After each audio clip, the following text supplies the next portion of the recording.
बारिश में खुले आंगन की चटपटी कड़ी चावल वाली रसोई। क्या कहा? यानी तुम्हारी पत्नी शादी के बाद विदा होकर यहाँ नहीं आएगी और तुम विदा होकर उसके घर जाओगे? अरे बेटा, लेकिन ऐसा कहाँ होता है। ये तो सब रीति रिवाज के खिलाफ है। मम्मी पापा, ऐसा होता है और मैं ऐसा ही करना चाहता हूँ। मैं बस आपसे आपकी परमिशन लेने आया हूँ कि आपकी इस पर क्या राय है। बेटा, 2 दिन बाद शादी है और अचानक से ये बात कहाँ से आ गई? आखिर यहाँ पर रोहन किस बारे में बात कर रहा था, और क्या सच में वो विदा होकर अपने ससुराल जाकर रहेगा, और उसे ये सब करने की नौबत क्यों आई, और क्या उसके घर वाले मानेंगे?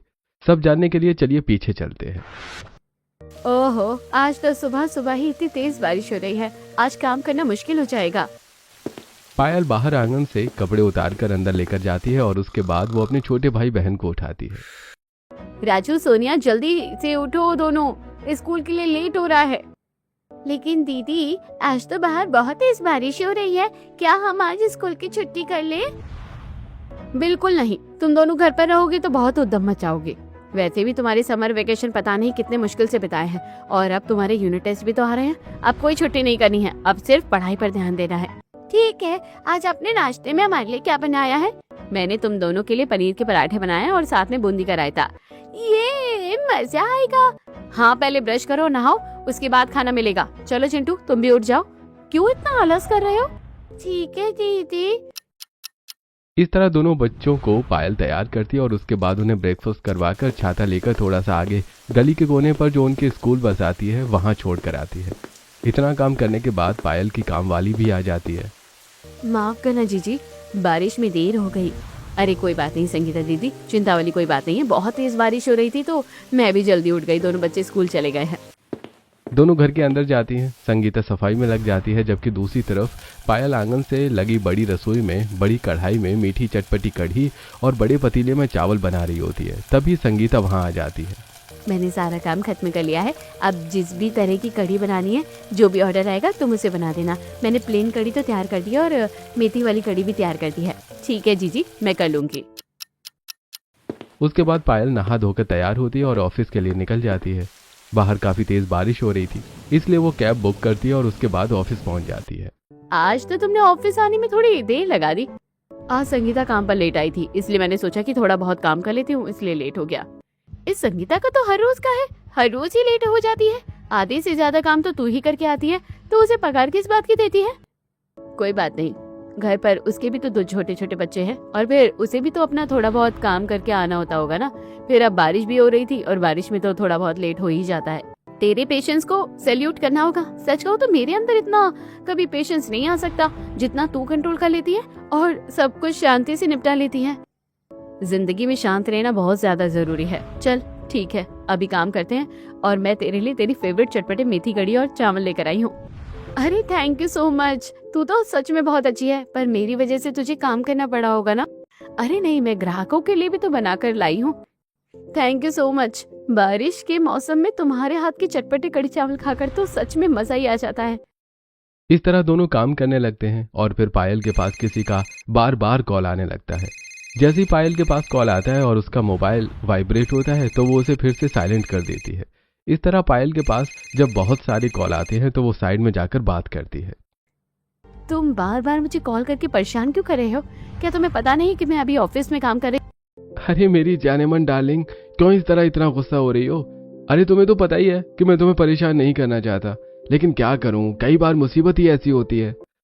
अब क्या हो गया? पर फिर से कौन सी नई मुसीबत आ गई? अभी आगे गाड़ी के अंदर बैठा है, गाड़ी चला रहा है, झूठ बोल रहा है। अरे मेरी गाड़ी का ना पंक्चर हो गया है टायर। अभी मैं बीच रास्ते में खड़ा हूँ और बहुत तेज बारिश हो रही है, तो तुम मुझे प्लीज 3000 रुपए दे दो। इतनी महंगाई है, और फिर तुम्हें भी तो पता है कि अभी मेरे पास पैसे नहीं है। मेरा बिजनेस भी अभी फायदे में नहीं चल रहा है, उसमें अभी आधा घाटा हो गया था। मैं हर बार तुम्हें पैसे देने के लिए कहाँ से लेकर आऊंगी? हाँ मैं जानता हूँ, तुम प्लीज मुझे अभी जल्दी से कुछ पैसे भेज दो, मैं शाम तक तुम्हें पैसे लौटा दूंगा। देखो प्लीज मना मत करना, मैं बहुत मुसीबत में हूँ, बाद में तुम्हारी मदद करूंगा ना, मैं हूं ना तुम्हारे साथ। इस तरह अभी कॉल कट कर देता है और पायल न चाहते हुए भी उसे पैसे भेज देती है। पायल वहीं टेरेस पर बालकनी में खड़ी थी और बाहर टप टप बूंदों को गिरते हुए देख रही थी। बारिश की गिरती बूंदों के साथ उसकी आंखों से भी कुछ आंसू बह जाते हैं और वो उन्हें पोंछ लेती है, लेकिन तभी पीछे से उसकी सहेली नेहा आ जाती है। मैं जानती हूँ क्या बात है, तुम अभी का कॉल इग्नोर क्यों कर रही थी? सच कहूँ तो वो लड़का मुझे एक फूटी आंख नहीं भाता। वो लड़का तुम्हारे लिए बिल्कुल सही नहीं है। आज उसने तुमसे कितने पैसे ऐडे हैं? 3,000 रुपए। अब तो तेरे लिए ये नॉर्मल हो गया है। उसका हर रोज का है, कहता है पैसे लौटा दूंगा और कभी लौटाता नहीं। मुझे तो लगता है तुम्हें उससे छोड़ देना चाहिए। नेहा की बात को काटकर पायल ने कहा, तुमने सही कहा, मुझे छोड़ देना चाहिए। मैं भी उसके साथ बहुत ज्यादा मेंटली एग्जॉस्ट हो चुकी हूँ। उसको खुद की कोई रिस्पॉन्सिबिलिटी नाम की चीज ही नहीं है। अरे जब वो मेरी मुसीबत को नहीं समझ सकता और उसमें भी सिर्फ मेरा ही फायदा उठा रहा है, तो भला उससे मैं क्या ही उम्मीद रख सकती हूँ? वैसे भी मुझे शादी तो करनी नहीं। कई साल पहले बचपन में नादान बुद्धि में उसे हाँ कर दिया था, लेकिन अब मेरे और मेरे परिवार के लिए सिचुएशन बहुत खराब हो गई है। मैं समझ सकती हूँ तुम्हें इस तरह परेशान होने की जरूरत नहीं है। अभी तुम्हारे लिए अच्छा लड़का नहीं, बल्कि तुम्हें उससे बेहतर और अच्छा लड़का मिल जाएगा। नहीं, मुझे अब कोई भी लड़का नहीं चाहिए। मैं अपने छोटे भाई बहन को छोड़कर नहीं जा सकती, और नहीं उनको छोड़कर मैं शादी करके अपनी जिंदगी में आगे बढ़ सकती। मुझे उन दोनों की परवरिश करनी है और उन दोनों को कामयाब बनाना है, इसलिए शादी तो मेरी जिंदगी में है ही नहीं। तुम ऐसा नहीं कर सकती, तुम्हारी भी तो अलग जिंदगी है ना। तुम्हें भी तो अपनी जिंदगी जीने का हक है। तो जिंदगी जीने के लिए कौन सा मना कर रही हूँ? अरे अपने भाई बहन का ध्यान रखकर भी तो मैं अपनी जिंदगी को अच्छे से जी सकती हूँ। अच्छा ये सब छोड़ो, चलो काम करने चलते हैं। इतना कहकर पायल वहां से चली जाती है। वहीं दूसरी तरफ पायल से पैसे ऐंठने के बाद अभी अपने दोस्त को कहता है, चल रे भाई, आज का पार्टी का जुगाड़ तो हो गया। अरे यार, तेरी गर्लफ्रेंड तो सच में बड़ी अच्छी है। बस 2 बहाने मारो और पैसे दे देती है। अरे अपना ऑरा चलता है, ऑरा, और वो मेरी बात को कभी टाल नहीं सकती। अभी पायल से झूठ बोलकर पैसे लेता है और दोस्तों के साथ पार्टी करता था। उधर पायल सुबह घर का काम करके भाई बहनों को स्कूल भेजती, फिर नौकरी करती। रात को घर के आंगन में बने अपने छोटे से रेस्टोरेंट में चटपटी कढ़ी चावल बनाकर ग्राहकों को खिलाती और ऑनलाइन ऑर्डर भी पूरे करती थी। आज के कढ़ी चावल चटपटे तो सच में बड़े ही लाजवाब बने हैं। क्या मुझे चावल में थोड़े और पकौड़े मिल सकते हैं? क्या मुझे पालक के पकौड़े वैसे भी बहुत पसंद हैं। जी बिल्कुल, मैं अभी लाती हूँ। उसके बाद पायल सभी ग्राहकों को खाना देती और कुछ ऑर्डर पैक करने के बाद, देखो बाहर बहुत तेज बारिश हो रही है, इसलिए आराम से जाना। जल्दबाजी करने की कोई दिक्कत नहीं है, ठीक है? ठीक है दीदी, मैं अच्छे से आपका ऑर्डर पहुंचा दूंगा और अपना भी ध्यान रखूंगा। Bye bye. इस तरह पायल बहुत मेहनत कर रही थी और उसका सबके साथ व्यवहार भी बहुत अच्छा था। सारा काम खत्म होने के बाद जब वो अपना छोटा सा ढाबा बंद कर देती है, तब नींद में राजू और सोनिया उसके पास आते हैं। दीदी हमने होमवर्क कर लिया, अब तो आप चलो हमें कहानी सुनाकर सुला दो। हाँ राजू, बस 5 मिनट और सारा काम हो गया। जी आप सो जाओ, यहाँ का सारा काम मैं देख लूंगी। दोनों बच्चे बहुत देर से आपका इंतजार कर रहे हैं। शुक्रिया संगीता। अच्छा तुमने अपने घर वालों को समय पर खाना खिला दिया था ना? हाँ जी मैंने सब कर लिया है। अब आप जाओ, बच्चों का ध्यान रखो। मैं यहाँ का सारा काम खत्म करके आराम से घर चली जाऊंगी। उसके बाद पायल राजू और सोनिया के कमरे में जाती है। एक तरफ राजू का बिस्तर था और दूसरी तरफ सोनिया का। बीच में पायल की चेयर थी और उस पर बैठकर वो उन दोनों को एक बुक से कहानी पढ़कर सुना रही थी। इस तरह राजकुमार ने शेर को वहीं पर मात दे दी, जिसके बाद राजकुमार भी घायल हो गया। और राजकुमारी जो बड़े संघर्षों के साथ जड़ी बूटी लेकर आई थी, उसने वो राजकुमार के जख्मों पर लगाई और वो ठीक हो गया। इस तरह राजकुमार के सहयोग से राजकुमारी ने अपनी काली जिंदगी में रोशनी ला दी और राजकुमार की रोशनी भी जगमगा गई। कहानी पढ़ने के बाद पायल देखती है कि दोनों बच्चे सो गए, इसलिए वो वहां पर बुक रखकर लाइट बंद करके वहां से बाहर आ जाती है और अपने कमरे में आकर बिस्तर पर लेट जाती है। ये राजकुमार और राजकुमारी सिर्फ किताबों में होते हैं, असल जिंदगी में कुछ नहीं होता। पायल फोन उठाकर देखती है कि उसके बॉयफ्रेंड ने उसे बहुत सारे कॉल्स किए हुए थे और फिर से वो पैसों की डिमांड कर रहा था। उसका दिमाग खराब हो जाता है और वो फोन साइड में रखकर सो जाती है। वहीं दूसरी तरफ एक ऑफिस में सबने चटपटे कढ़ी चावल ऑर्डर किए थे। क्या यार, तू भी हमेशा ये चटपटे कढ़ी चावल खाता रहता है? कभी तो कुछ अलग भी खाने का मंगवा लिया कर। अरे रोहन, शेफ होकर भी कैसी बात कर रहे हैं? तुझे तो पता ही है कि बाहर का खाना बिल्कुल भी अच्छा नहीं होता। मेरी एक फ्रेंड ने मुझे इस रेस्टोरेंट के बारे में बताया था। हालांकि ये काफी छोटा है और डिलीवरी में भी थोड़ा सा समय लगता है, लेकिन यहाँ के चटपटे कढ़ी चावल में तुझे क्या ही बताऊं, बड़े कमाल के हैं। तभी सुमित उसकी पैकिंग खोलता है और उसमें बहुत प्यारा सा टेडी बेयर का एक बड़ा क्यूट कार्ड लगा हुआ था। उसे निकाल कर खोलता है। अरे और देखो, ये हमेशा अपने ग्राहकों के लिए क्यूट सा थैंक यू कार्ड भी भेजती है और इसमें बहुत अच्छी राइमिंग भी लिखती है। आज की राइमिंग क्या है? सुमित पढ़ता है। सुनो रे प्यारे भैया और दीदी, खाकर देखो मेरे कढ़ी चावल रसीली। उसके बाद रोहन भी जब वो चटपटे कढ़ी चावल टेस्ट करता है तो उसे बहुत टेस्टी लगते हैं। भाई काफी टेस्टी है, पर ऐसा लग रहा है जैसे कुछ मिसिंग है। अरे लो जी, तुम्हारा फिर से शेफ वाला काम शुरू हो गया। अरे भैया, हमेशा हर चीज को एग्जाम के तरीके से न देखकर कभी उसका मजा भी लिया करो। देखो जरा खिड़की से बाहर कितनी अच्छी बारिश हो रही है, और ऐसे में चटपटे कढ़ी चावल, ओहो हो, मुझे तो खाकर मजा आ गया। इस तरह दिन गुजर रहे थे। अगले दिन पायल सुबह जल्दी उठकर अपने बाहर आंगन वाली रसोई में कढ़ी चावल बना रही थी। उसकी ओपन किचन थी और वो अक्सर ग्राहकों के लिए वहीं पर खाना बनाया करती थी। आज पायल सबसे पहले पालक के पकौड़े बना रही थी और उसके साथ में सोयाबीन के भी पकौड़े बना रही थी, और दूसरी कढ़ाई में दूसरे चूल्हे पर संगीता कढ़ी को अच्छे से आंच पर पकाकर उसे कड़छी से घुमा रही थी। दीदी कढ़ी तैयार हो गई है, जब तक मैं बाहर जाकर सफाई कर देती हूँ। ठीक है। इतना कहकर संगीता वहां से चली जाती है और पायल पकौड़े निकालकर कढ़ी में डाल देती है। जब संगीता बाहर झाड़ू लगा रही थी तो वो अभी को आता देखकर डर जाती है और अंदर भागकर जाकर कहती है, जीजी अभी आ रहा है। क्या कहा? अब वो फिर मुंह उठाकर घर तक भी आ रहा है।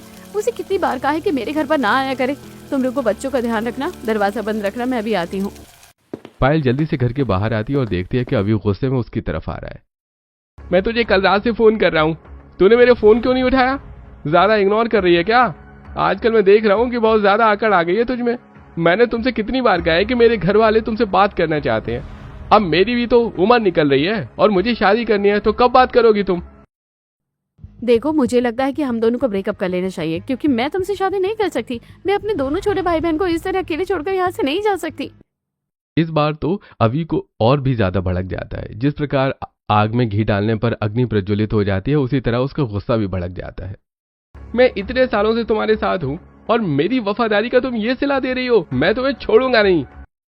देखो मेरी बात समझो, शादी के बाद मुझे ये घर छोड़कर जाना होगा, जो मैं बिल्कुल भी नहीं छोड़ना चाहती।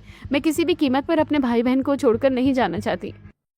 गुस्से में अभी का हाथ पायल के ऊपर उठने वाला होता है, लेकिन वो देखता है कि कुछ पड़ोसन उसे घूर कर देख रही हैं, इसलिए वो रुक जाता है। देखो मैं तुम्हें 2 दिन का टाइम दे रहा हूँ, तुम शादी के लिए मान जाओ वरना अच्छा नहीं होगा। तभी वहां पर पायल की पड़ोसन सरला शीला के साथ आ जाती है। क्या बात है बेटा, कुछ परेशानी है क्या? अगर कुछ परेशानी है तो मुझे बताओ। हाँ, हम किसी का भी मुंह तोड़ने के लिए तैयार हैं। ये सब देखकर अभी वहां से चला जाता है उसके जाने के बाद। शुक्रिया आंटी जी, लेकिन सब ठीक है। अगर सब ठीक होता तो इस तरह आने की जरूरत नहीं होती बेटा। चाहे कुछ भी हो, तुम बस अपना ध्यान रखो। तुम्हारे माता पिता के जाने के बाद हमें तुम्हारे लिए बहुत बुरा लगता है। तुम नन्ही सी जान अकेले कितना कुछ संभालती हो, और ऊपर से इस कमबख्त को भी। हाँ, तुम्हारे मम्मी पापा के रहते ऐसी दिक्कत तो नहीं थी। कार एक्सीडेंट में तुम्हारे माँ बाप के जाने के बाद तुम्हें बहुत कुछ झेलना पड़ा। ये बिल्कुल खुले सांड की तरह हो गया है। लेकिन तुम चिंता मत करो, अगर ये तुम्हें कभी भी परेशान करेगा तो हम तुम्हारा साथ जरूर देंगे। जी शुक्रिया, मैं भी यही चाहती हूँ कि बस मेरा पीछा छूट जाए इन सब चीजों से। पायल दुखी होकर घर के अंदर जाती है और उसके बाद बच्चों को स्कूल बस तक छोड़ कर आती है और फिर वो ड्यूटी करने ऑफिस जाती है। इसी तरह पूरा दिन पायल का बहुत ज्यादा हैक्टिक रहता था, और फिर वो रात को घर जाकर बच्चों को होमवर्क करने बैठा देती थी और रात को अपना कढ़ी चावल का बिजनेस करती थी। उसकी आंगन वाली खुली रसोई में वो सारा खाना बना रही थी। अच्छा है आपने ये ओपन किचन बनवा रखा है, और ऊपर थोड़ा सा शेड है। यहाँ पर कितने सारे पौधे भी हैं। आपकी खुली रसोई तो मुझे बहुत अच्छी लगती है, और यहाँ पर काम करना भी बहुत अच्छा लगता है। मैं हर रोज तुम्हारे मुंह से ये सब तारीफ सुनती हूँ, लेकिन बातों में भूल जाती हूँ कि तुम्हें अपने घर वालों को भी डिनर करवा कर आना है। चलो जल्दी से कढ़ी चावल लो और उन्हें खिला कर आ जाओ।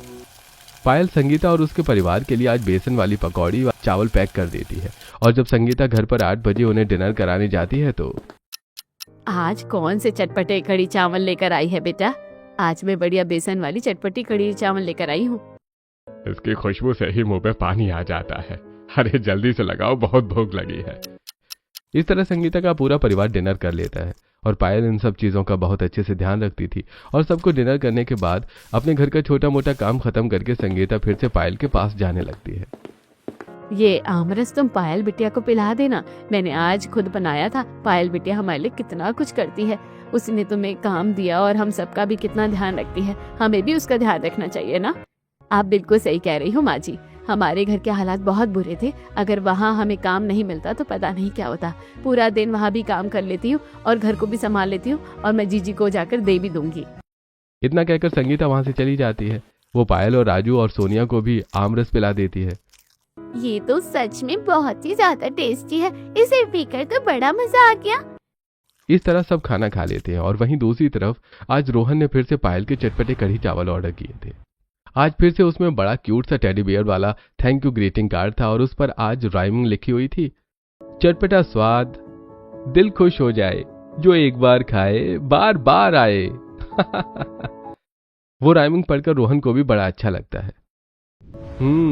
इंटरेस्टिंग, हर बार हर कढ़ी चावल पर अलग कोट लिखा होता है, काफी टैलेंटेड है। रोहन चटपटे कढ़ी चावल खाता है तो उसे बहुत स्वादिष्ट लगते हैं। सचमुच ये चटपटे कढ़ी चावल तो बहुत ही ज्यादा स्वादिष्ट है। तभी रोहन के पास एक कॉल आता है। भाई इस बार फिर से तुझे हेड शेफ नहीं चुना, उन्होंने फिर से रिश्वत देकर अपना काम निकलवा लिया। अरे तो क्या हुआ, हमें कुछ भी रिश्वत से नहीं करना, सब अपनी मेहनत और लगन से करना है। कॉल कट करने के बाद रोहन काफी उदास हो जाता है और उसके बाद गाड़ी चलाकर वो अपने घर जा रहा था और काफी तेज मूसलाधार बारिश हो रही थी। घर आने के बाद जब वो ये बात उसके माता पिता को पता चलती है तो, बेटा तुम क्यों वहां पर अपना समय बर्बाद कर रहे हो? तुम जानते हो ना कि हमारे पास पैसों की कमी नहीं है और हम चाहे तो हम भी तुम्हारा प्रमोशन करवा सकते हैं। तुम एक बार मुझे कह दो, देखो मैं तुम्हारे लिए लाइन लगा दूंगा। नहीं पापा, मैं यहाँ पर अपना मूड ठीक करने आया हूँ और हमें इन सब चीजों के बारे में बात नहीं करनी चाहिए। मैं कोई भी काम रिश्वत से नहीं अपनी मेहनत से करना चाहता हूँ। आपने इतना बड़ा एम्पायर अपनी मेहनत से खड़ा किया है और मैं भी अपनी मेहनत से ही कुछ करना चाहता हूँ। मेरे बेटे ने बिल्कुल सही कहा। क्यों जी, आप इसे पैसों का लालच देकर डिमोटिवेट क्यों कर रहे हो? बल्कि हम सबको तो इसे हौसला देना चाहिए। कोई बात नहीं बेटा, देखना तुम्हारे लिए कोई अच्छी अपॉर्चुनिटी वेट कर रही है। हाँ बिल्कुल, मुझे भी ऐसा ही लगता है। हाँ मुझे भी ऐसा ही लगता है भैया। ऑल दी बेस्ट आपकी जर्नी के लिए, मुझे यकीन है आप कुछ अच्छा करोगे। तभी वहां पर प्रीति सबके लिए मैंगो शेक लेकर आती है और साथ में उसने ड्राई फ्रूट्स की मदद से एक बहुत ही टेस्टी मिठाई बनाई थी। हाँ तो जर्नी शुरू करने के लिए हमें कुछ मीठा और एनर्जेटिक भी तो चाहिए ना, तो इसलिए मैं आप सबके लिए मैंगो शेक और ड्राई फ्रूट्स की बढ़िया मिठाई लेकर आई हूँ। सब मैंने खुद बनाया है, खाकर बताइए कैसा है। अरे भाभी, आपने बनाया होगा तो स्वादिष्ट ही होगा। इस तरह पूरा परिवार खुशी खुशी साथ बैठकर एंजॉय करता है। वहीं दूसरी तरफ पायल जब जॉब पर जाती है, वो बारिश में जा रही थी और वो घर से छाता लाना भूल गई थी, इसलिए वो भीगते हुए जा रही थी। तभी सामने से रोहन भी बारिश में दौड़कर आ रहा था और दोनों की टक्कर हो जाती है। मुझे माफ कर दीजिए, मैं जल्दबाजी में था, मैंने आपको देखा नहीं। कोई बात नहीं, मैं जल्दीबाजी में थी, सॉरी। इतना कहकर दोनों आगे बढ़ जाते हैं और रोहन भागते हुए एक ऑटो रिक्शा लेता है और उसके बाद वो सीधा पायल के घर पहुंच जाता है। वहां देखता है कि एक बड़ा सा बोर्ड लगा हुआ है, चटपटे कढ़ी चावल। यही है। रोहन दरवाजा खटखटाता है, अंदर से संगीता आकर दरवाजा खोलती है।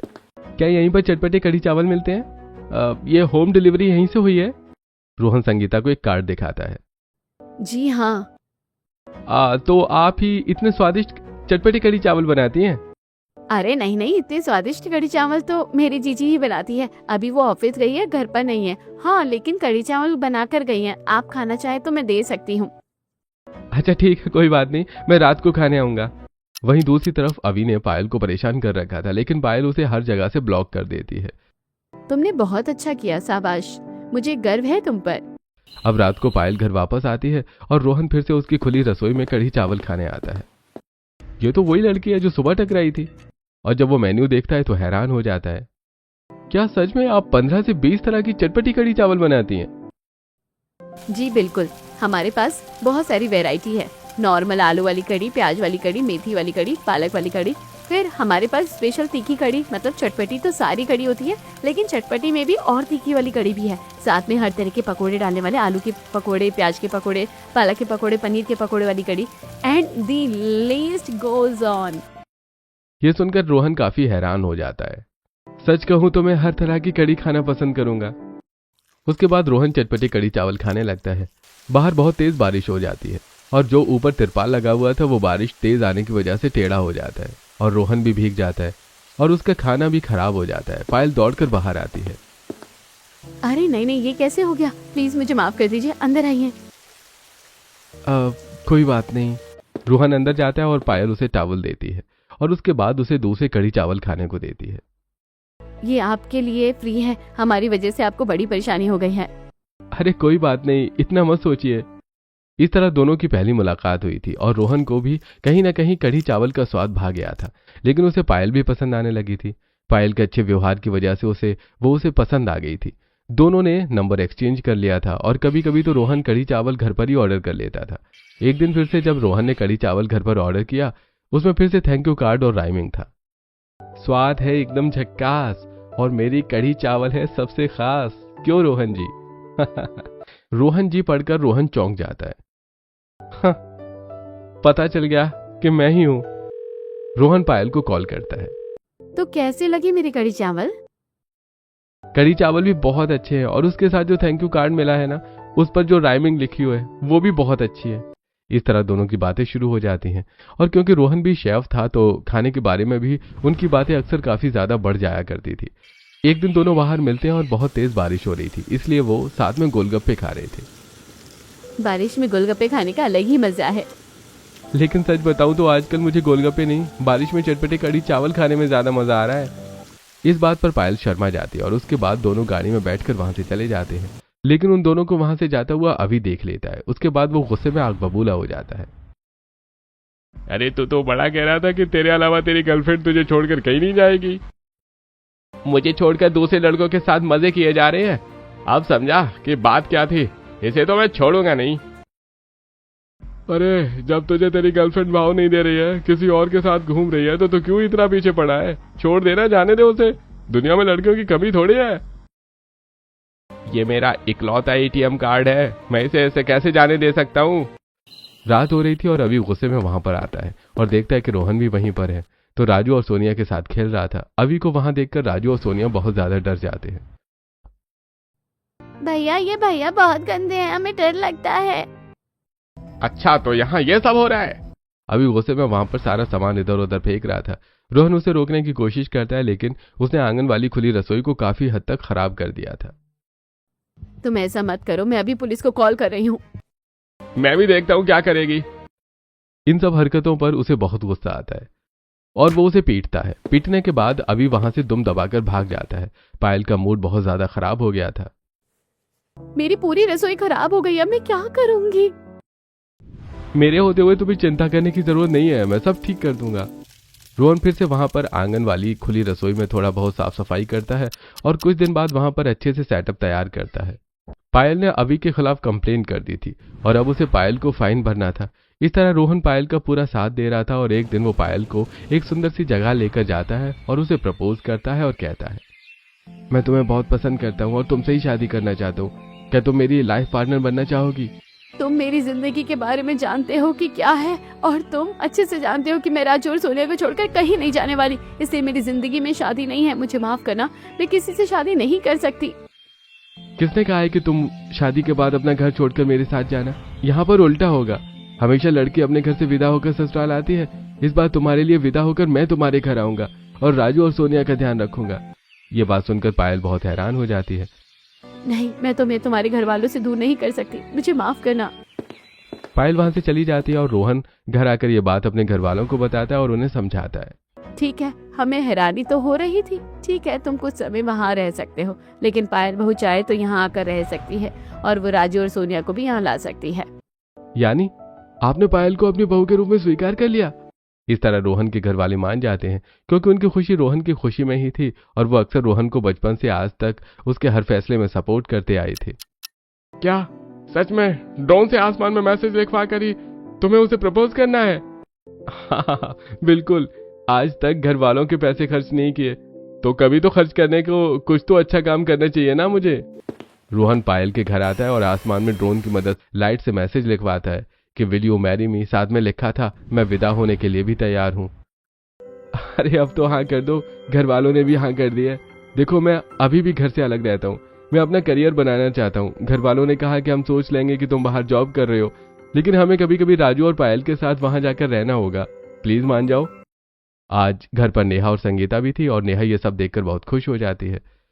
अरे पायल, हाँ कर दे, ऐसा मौका दोबारा नहीं मिलेगा। अरे कभी तो अपने चटपटी कढ़ी चावल और आंगन वाली रसोई से बाहर निकल। पायल देखती है कि रोहन एकदम सीरियस है और इसीलिए वो हाँ कर देती है।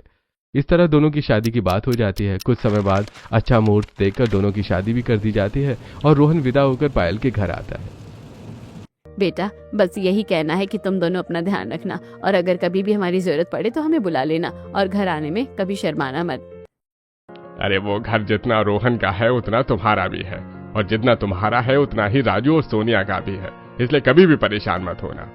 अपने ससुराल वालों को इतना सपोर्टिव देखकर पायल की आंखों में आंसू आ जाते हैं। चिंता मत करो, हम तुम्हें कभी भी तुम्हारे माँ बाप की कमी महसूस नहीं होने देंगे। इस तरह पायल की रोहन से शादी हो जाती है और शादी के बाद दोनों पायल के घर में ही रह रहे थे। अब पायल ने अपनी जॉब छोड़ दी थी और उसने अब घर पर रहकर राजू और सोनिया की जिम्मेदारी अच्छे से निभाने का फैसला किया। उसने अपने आंगन वाली जो खुली रसोई थी उसमें चटपटे कड़ी चावल बेच रही थी। साथ ही रोहन ने वैसे ही खुली आंगन वाली रसोई पायल के लिए अपने घर में बनवा ली थी। एकदम खुले आंगन के बीचों बीच खुली रसोई थी, वहां पर बहुत सारे पौधे भी थे। ये देखकर पायल बहुत खुश हो जाती है। लेकिन यहाँ पर ये सब करने की क्या जरूरत थी? हरी जरूरत थी तुम्हारे लिए। तुमने हमेशा से कहा कि तुम्हारी मम्मी ऐसी रसोई में काम करती थी और ऐसी रसोई ही तुम्हें पसंद है। अब हम यहाँ पर शिफ्ट हो रहे हैं तो तुम्हें यहाँ पर खुले आंगन वाली रसोई तो चाहिए ना, तभी बाकी सब भी वहाँ आ जाते हैं। हाँ बिल्कुल, रोहन का ये आइडिया बहुत अच्छा था। अब मुझे भी खुले आंगन की रसोई में खाना बनाने में मजा आएगा। इस तरह पायल अपने ससुराल की खुले आंगन वाली रसोई में आज अपनी पहली रसोई बनाती है और सबको खाना खिलाती है। मेरी दोनों बहुएं अन्नपूर्णा हैं। सच में बहुत स्वादिष्ट खाना बना है, मलाई चाप और कड़ी चावल तो और भी ज्यादा स्वादिष्ट बना है।